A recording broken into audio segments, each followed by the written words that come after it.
Hartley and Harbour is marketed as a premium boutique fashion brand with a touching family business closing down story. But the real question is, can you actually trust this store, or is it another questionable online clothing site? Now, to be fair, some newer fashion stores are legitimate, and not every online boutique is automatically a scam.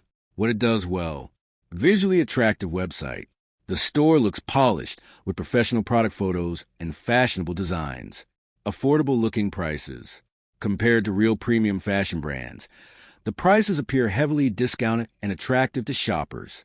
Large catalog of trendy clothing.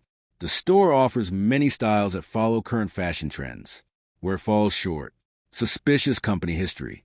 One of the biggest red flags is that the website reportedly claims decades of business history, while the domain itself appears to have been registered very recently in 2026. Closing sale. Marketing looks questionable. Many scam warning. Reviews point out that fake retirement or closing forever stories are now common tactics used by dropshipping stores to pressure impulse purchases. Products may not match the photos.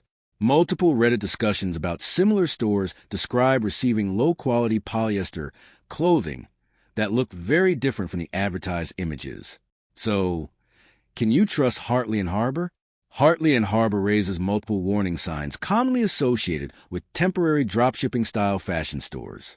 That does not automatically mean every order is fake, but the overall trust level appears questionable. Thanks for watching. Don't forget to like and subscribe for more videos.